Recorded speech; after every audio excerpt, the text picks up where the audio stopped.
Senhor esteja convosco. Ele está no meio de nós. Proclamação do Evangelho de Jesus Cristo segundo Marcos. Glória a vós, Senhor. Naquele tempo, um escriba aproximou-se de Jesus e perguntou: qual é o primeiro de todos os mandamentos? Jesus respondeu: o primeiro é este: ouve, ó Israel, o Senhor nosso Deus é o único Senhor. Amarás o Senhor teu Deus de todo o teu coração, de toda a tua alma, de todo o teu entendimento e com toda a tua força. O segundo mandamento é: amarás o teu próximo como a ti mesmo. Não existe outro mandamento maior do que estes. O mestre da lei disse a Jesus: muito bem, mestre, na verdade é como disseste, Ele é o único Deus e não existe outro além dele. Amá-lo de todo o coração, de toda a mente, com toda a força, e amar o próximo como a si mesmo, é melhor do que todos os holocaustos e sacrifícios. Jesus viu que ele tinha respondido com inteligência e disse: tu não estás longe do reino de Deus. E ninguém mais tinha coragem de fazer perguntas a Jesus. Palavra da salvação. Glória a vós, Senhor.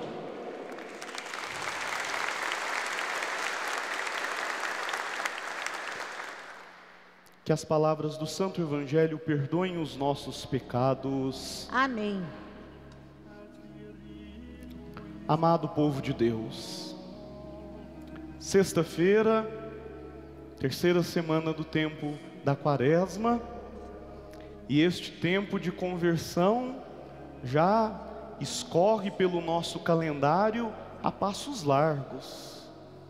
Quem participa nas paróquias, comunidades, dos grupos de liturgia, das equipes, conselhos pastorais, já estão aí se organizando para a Semana Santa, para as procissões, para as liturgias, porque o tempo ele já está caminhando e o nosso coração precisa de despertar para a urgência de entender se essa será mais uma quaresma ou se no nosso edifício espiritual a gente já começa a colher estes frutos da conversão e da vida nova, que é o grande dom, o grande presente que todos os anos a igreja nos oferece como um impulso do coração misericordioso de Deus. Como nós somos seres em movimentos, estamos sempre em transformação, a quaresma a cada ano respeita e olha para esse movimento, para essa cadência do coração e da vida humana, que está sempre acolhendo novos projetos, novas propostas, novas escutas, e quer sempre nos colocar no nosso lugar, e o nosso lugar é o coração de Jesus, e para estar neste coração, no seio do coração do mundo, é necessário a gente sempre recuperar a urgência da conversão. E o texto de hoje, os textos dessa semana, o de hoje faz um fechamento na proposta da liturgia da palavra dessa semana, que eu digo que é uma semana derradeira, porque já é a metade avançada da quaresma. Ela vem trazer aquilo que é o principal, a fina flor do trigo, a nata. Se de repente a gente não se ocupou em formar nesse edifício espiritual todos os elementos que nós gostaríamos, meu irmão, minha irmã, que a gente tenha a delicadeza, a responsabilidade cristã, como batizada e batizado, de ao menos olhar com carinho para o Evangelho de hoje, e talvez esse Evangelho tão precioso no contexto do Novo Testamento, seja para nós o despertar para aquilo que é o fundamental, sem o qual não existe cristianismo, sem o qual não existe seguimento, sem o qual não existe a ressurreição que tanto queremos, que tanto buscamos, que tanto necessitamos. Primeiro elemento, o Evangelho de hoje, ele nos convida a ter com Jesus um tipo de relacionamento que nem sempre nós temos na nossa dinâmica religiosa. Nós temos vários tipos de relacionamento com Deus. É o nosso amado, Deus que é o nosso Pai, é o nosso Senhor, é o Rei das nossas vidas, é o nosso libertador, é o que cura nossas angústias, é o juiz de todas as injustiças. Mas o texto de hoje traz este elemento que para mim é insistente como ele é necessário. Nos coloca na relação de quem olha para Jesus e o reconhece como mestre. Isso é lindo, até porque se a gente olhar para a nossa vida, principalmente os adultos, crianças, jovens, não conseguem avaliar isso com tanta propriedade como os adultos. Se tem uma figura que é afável na nossa história, é a figura dos nossos mestres, dos nossos professores. Quando a gente lança a nossa memória para a infância, para a nossa juventude, a gente sempre recorda com docilidade aqueles que nos ensinaram a ser quem nós somos. Como geralmente é doce, é afável, é agradável a memória de quem nos ensinou a ser quem nós somos. E não só a figura do professor escolarizado, mas a figura de quem nos ensinou aquilo que é importante para nós, a nossa avó, um tio, uma tia querida, uma madrinha, uma vizinha, a catequista, as pessoas que nos ensinam a crescer em todos os sentidos, nós guardamos no coração em um lugar muito especial, porque elas nos recuperam uma lógica que está lá no início da criação, que é a lógica de que ninguém consegue ser sozinho no mundo. No mundo nós somos em um processo de comunhão, no mundo nós somos em um processo de mãos dadas. E nós reconhecemos isso quando lembramos com afabilidade, com docilidade, os mestres, os professores, as pessoas que nos ajudaram a crescer. E o Evangelho de hoje é um escriba que olha para Jesus e o reconhece como mestre. E percebam que curioso, não é um ignorante reconhecendo a Jesus como mestre. Não é um homem incauto, não é um homem que não sabe de nada, não é um homem que não entende das coisas de Deus, é um escriba. O escriba era um homem versado nas leis, era um homem entendido das coisas de Deus, era um homem que sabia muita coisa, que vivia ali diante das Escrituras, que conhecia muito sobre as estruturas da fé e da religião.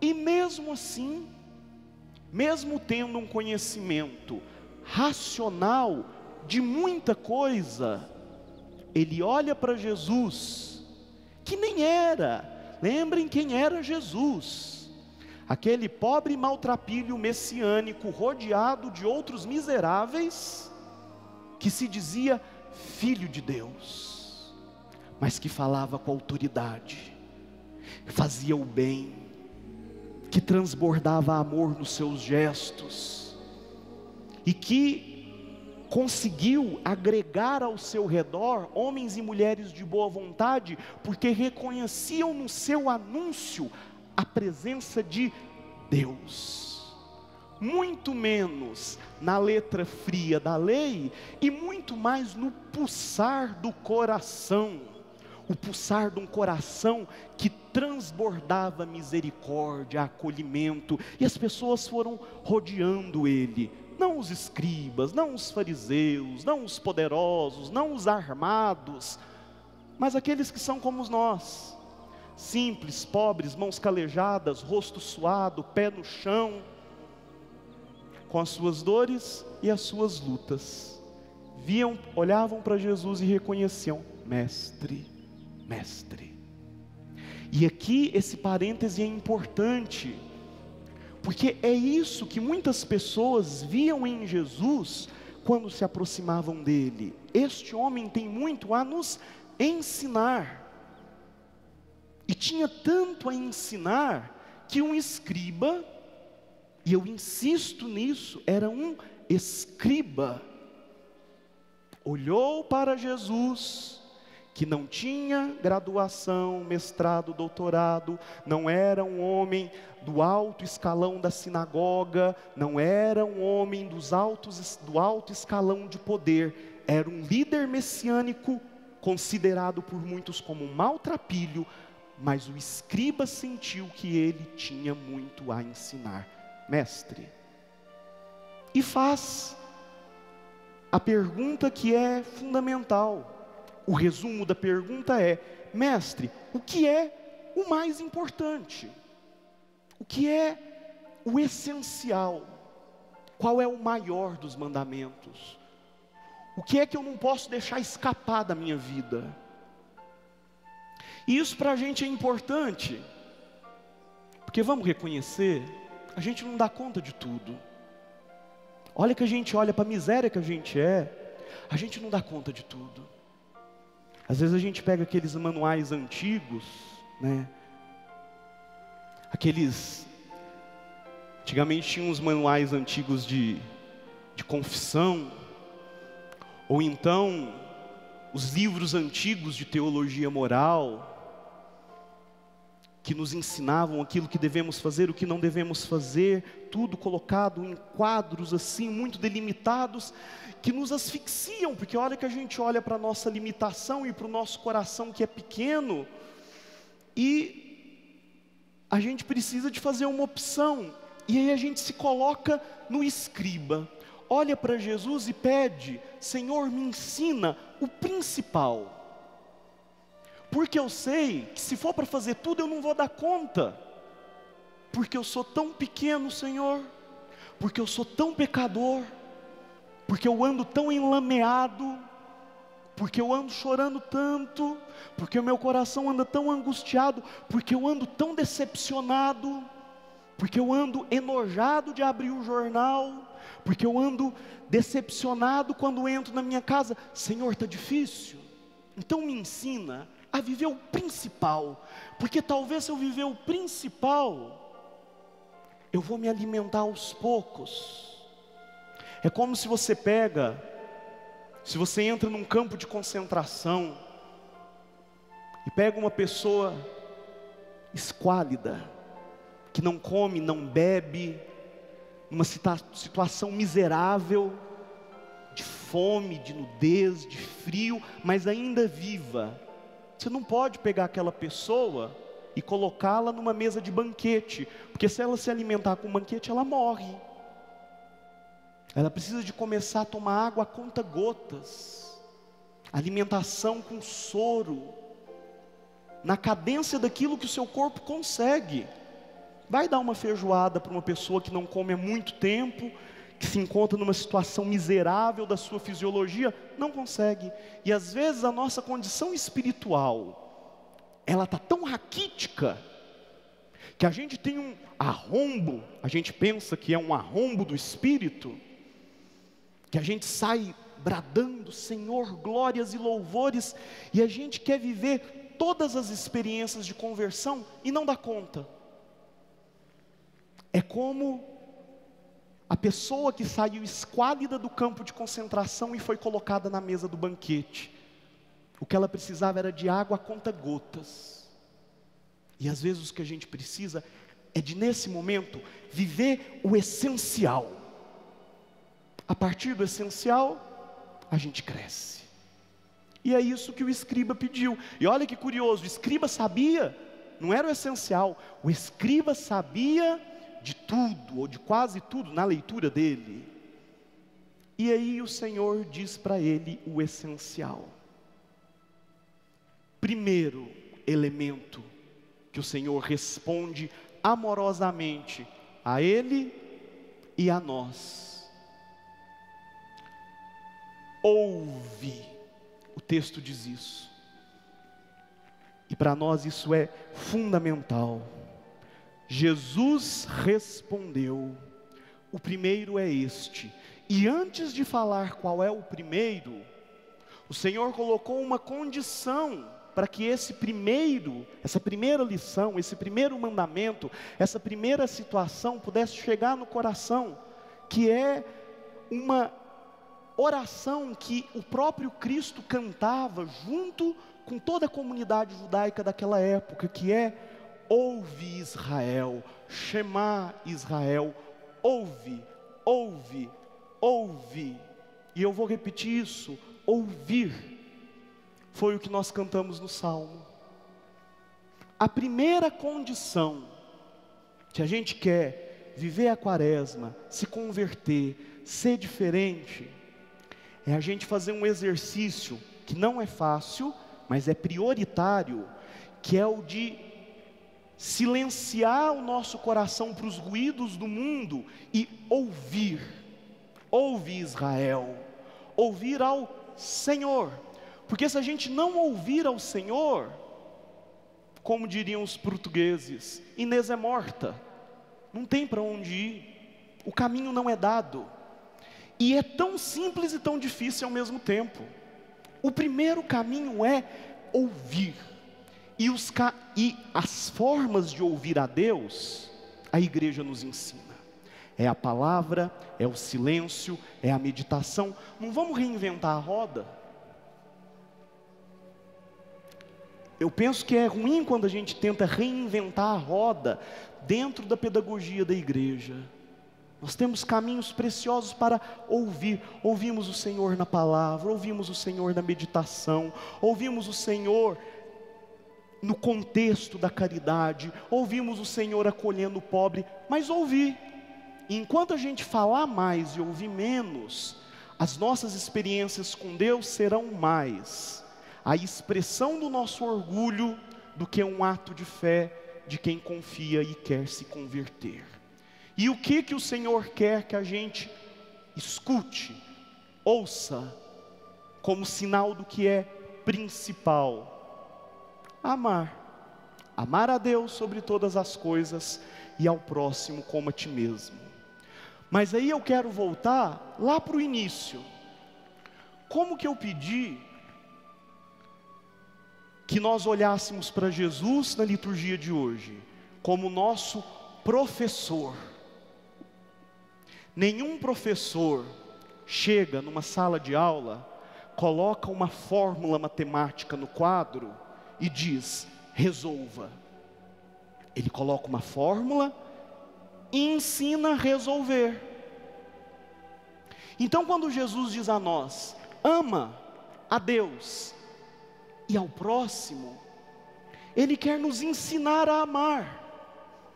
E eu penso que é aqui que a gente atropela o processo, que é não ter o discernimento de pedir isso em nossas orações.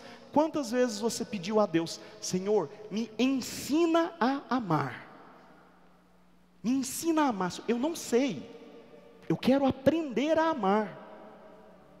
Assim como um professor não coloca uma fórmula matemática num quadro e pede para os seus alunos resolverem, sem antes ensinar, Deus não nos pediria a grandeza do que é amar a Deus e amar ao próximo, sem antes nos ensinar. Por isso que eu quero concluir esse nosso momento de acolhida da palavra, fazendo esse convite. Peça hoje o principal.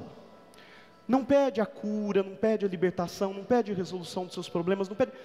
Faz essa experiência do que é o principal. Pede para o Senhor te ensinar a amar. Como que você vai pedir para o Senhor resolver esse drama na tua casa, se você não sabe amá-lo? Você está pedindo um milagre para um Deus que você ainda não sabe amar. Como que você vai pedir essa grande libertação espiritual para um Deus que te pede amar o irmão que você ainda não sabe amar. Então pede para Jesus te ensinar a amar. E aí, psicologia, coaching, autoajuda, tem um grande cabedal teórico que auxilia muito nesse processo, mas a prioridade é a graça, é a teologia da graça, é a gratuidade de Deus. Sem isso, lá, ao nosso olhar de homens e mulheres de fé, falta algo. E esse algo é um Deus que quer, do seu jeito, que eu não sei codificar, porque é mistério, é transcendente, de uma forma que eu não sei codificar, porque é mistério, é transcendente, mas que Ele quer, porque faz parte daquilo que Ele nos apresenta.